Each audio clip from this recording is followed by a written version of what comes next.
ವಿಶ್ವದ 7 ಅದ್ಭುತಗಳಲ್ಲಿ ಒಂದಾದ ತಾಜ್ ಮಹಲ್ ನಿರ್ಮಾಣದ ಹಿಂದಿರುವ ಪ್ರೇಮಕಥೆ ಮತ್ತು ಇತಿಹಾಸ ಇಲ್ಲಿದೆ. ತಾಜ್ ಮಹಲ್ ನಿರ್ಮಾಣದ ಒಂದು ಕಿರುಕಥೆ. 1. ಪ್ರೇಮದ ಆರಂಭ. ಮೊಘಲ್ ಚಕ್ರವರ್ತಿ ಶಹಜಹಾನ್ ತನ್ನ 3ನೇ ಪತ್ನಿಯಾದ ಮುಮ್ತಾಜ್ ಮಹಲ್ ಅರ್ಜುಮಂಡ್ ಬಾನೋ ಬೇಗಂ ಅವರನ್ನು ಅಪಾರವಾಗಿ ಪ್ರೀತಿಸುತ್ತಿದ್ದನು. ಮುಮ್ತಾಜ್ ಕೇವಲ ಆತನ ಪತ್ನಿಯಾಗಿರದೆ ಆತನ ಪ್ರತಿಯೊಂದು ನಿರ್ಧಾರದಲ್ಲೂ ಜೊತೆಯಾಗಿ ನಿಲ್ಲುತ್ತಿದ್ದ ಆಪ್ತ ಆಲೋಚನಾ ಸಂಗಾತಿಯಾಗಿದ್ದಳು. 2. ಮುಮ್ತಾಜ್ ನಿಧನ ಮತ್ತು ಶಹಜಹಾನ್ ಪ್ರತಿಜ್ಞೆ. ಕ್ರಿಶ 1631ರಲ್ಲಿ ಮುಮ್ತಾಜ್ ತನ್ನ 14ನೇ ಮಗುವಿಗೆ ಜನ್ಮ ನೀಡುವಾಗ ತೀವ್ರ ಹೆರಿಗೆ ವೇದನೆಯಿಂದಾಗಿ ಮರಣ ಹೊಂದಿದಳು. ತನ್ನ ಪ್ರೀತಿಯ ಪತ್ನಿಯ ಅಗಲಿಕೆಯಿಂದ ಶಹಜಹಾನ್ ಸಂಪೂರ್ಣವಾಗಿ ನೊಂದ ಪ್ಯಾಟರ್ನ್ ಹೋದನು. ಇಡೀ ಸಾಮ್ರಾಜ್ಯವೇ ಶೋಕಸಾಗರದಲ್ಲಿ ಮುಳುಗಿತು. ಸಾವಿನ ಹಾಸಿಗೆಯಲ್ಲಿದ್ದಾಗ ಮುಮ್ತಾಜ್, ನಮ್ಮ ಪ್ರೀತಿಯ ನೆನಪಿಗಾಗಿ ಜಗತ್ತೇ ಬೆರಗಾಗುವಂತಹ ಒಂದು ಸುಂದರ ಸ್ಮಾರಕವನ್ನು ನಿರ್ಮಿಸಿ ಎಂದು ಶಹಜಹಾನ್ ಬಳಿ ಕೇಳಿಕೊಂಡಿದ್ದಳು. ಆಕೆಯ ಕೊನೆಯ ಆಸೆಯನ್ನು ಈಡೇರಿಸಲು ಶಹಜಹಾನ್ ಪ್ರತಿಜ್ಞೆ ಮಾಡಿದನು. 3. ಮಹಾನಿರ್ಮಾಣದ ಆರಂಭ.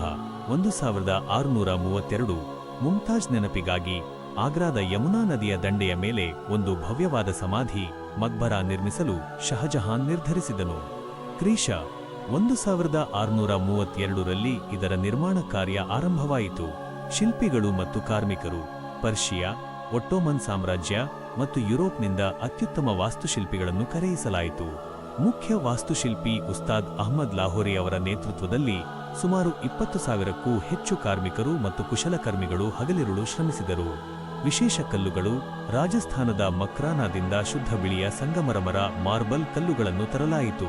ಅಲ್ಲದೆ ಚೀನಾ, ಟಿಬೆಟ್, ಶ್ರೀಲಂಕಾ ಮತ್ತು ಅರೇಬಿಯಾದಿಂದ 28ಕ್ಕೂ ಹೆಚ್ಚು ವಿವಿಧ ಬಗೆಯ ಅಮೂಲ್ಯ ರತ್ನಗಳನ್ನು ತಂದು ಗೋಡೆಗಳ ಮೇಲೆ ಕಸೂತಿ ಕೆಲಸ ಪಿಯೆಟ್ರಾ ಡುರಾ ಮಾಡಲು ಬಳಸಲಾಯಿತು. ಸಾರಿಗೆ, ಈ ಭಾರೀ ಕಲ್ಲುಗಳನ್ನು ಸಾಗಿಸಲು ಸುಮಾರು 1,000ಕ್ಕೂ ಹೆಚ್ಚು ಆನೆಗಳನ್ನು ಬಳಸಲಾಗಿತ್ತು. 4. ಕಲಾಕೃತಿಯ ಪೂರ್ಣತೆ. ಸುಮಾರು 22 ವರ್ಷಗಳ ನಿರಂತರ ಪರಿಶ್ರಮದ ನಂತರ ಕ್ರಿಶ 1653ರ ಸುಮಾರಿಗೆ ಈ ಭವ್ಯ ಪ್ರೇಮ ಸೌಧ ಸಂಪೂರ್ಣವಾಗಿ ಸಿದ್ಧವಾಯಿತು.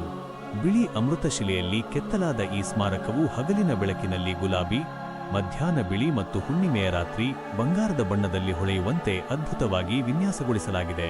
ಮುಕ್ತಾಯ. ಶಹಜಹಾನ್ ಕಾಲವಾದ ನಂತರ ಆತನ ಸಮಾಧಿಯನ್ನು ಸಹ ಮುಮ್ತಾಜ್ ಸಮಾಧಿಯ ಪಕ್ಕದಲ್ಲೇ ಇರಿಸಲಾಯಿತು. ಇಂದಿಗೂ ತಾಜ್ ಮಹಲ್ ಕೇವಲ ಒಂದು ಕಟ್ಟಡವಾಗಿರದೆ ಕಾಲವನ್ನು ಮೀರಿ ನಿಂತಿರುವ ನಿರಂತರ ಪ್ರೀತಿಯ ಜೀವಂತ ಸಂಕೇತವಾಗಿ ಜಗತ್ತನ್ನು ಆಕರ್ಷಿಸುತ್ತಿದೆ.